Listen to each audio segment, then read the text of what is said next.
చందమామ కథలు. జిత్తుల మారి నక్కబావ. అనగనగా ఒక అడవిలో ఒక నక్క ఉండేది. అది చాలా జిత్తుల మారిది. అది ఎక్కడి నుంచి వచ్చిందో ఎప్పుడు వచ్చిందో ఎవరికీ తెలియదు. దాని తరహా అంతా చిత్రంగా ఉండేది. అందుకని మిగతా నక్కలన్నీ నువ్వు మాదానివి కాదు అంటుండేవి. దానితో మాట్లాడకుండా మానేసేవి. ఇక నక్క ఏం చేస్తుంది? అక్కడ తన ఆటలు సాగకపోయేసరికి అడవికి దగ్గరగా ఉన్న ఊరుకు పోయి అక్కడ మంగలివానితో స్నేహం చేసుకుంది.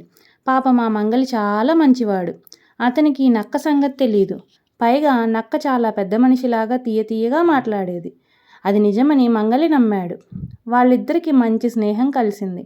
ఒకనాడు నక్క మంగలితో అన్నది, మంగలిమామ, మనం పళ్ళ తోట వేసుకుంటే ఎలా ఉంటుంది? మనం తిన్నన్ని తినచ్చు, మిగతావి అమ్ముకొని పొది నిండా డబ్బులు పోసుకోవచ్చు.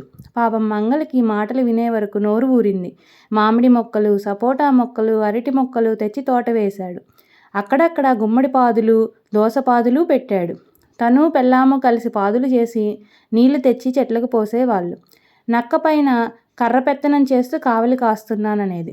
కొన్నాళ్ళకు తోట కాపుకు వచ్చింది. నక్క రాత్రంతా మేలుకొని కడుపు ఉబ్బేదాకా పళ్ళు కాయలు మెక్కేది. ఒక్క పండు కాయ కనబడనిచ్చేది కాదు.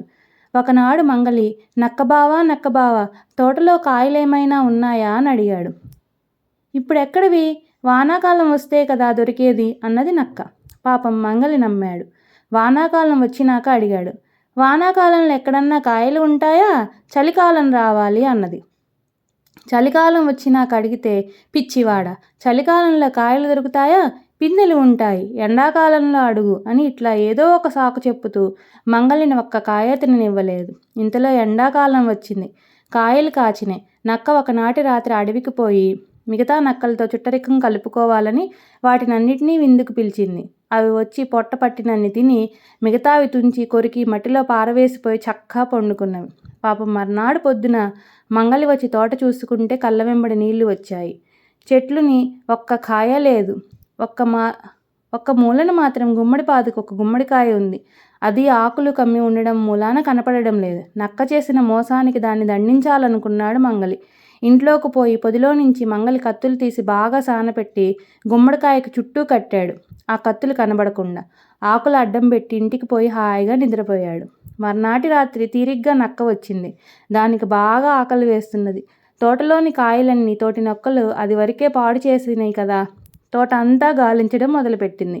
ఆఖరికి ఆ గుమ్మడికాయ కనపడింది.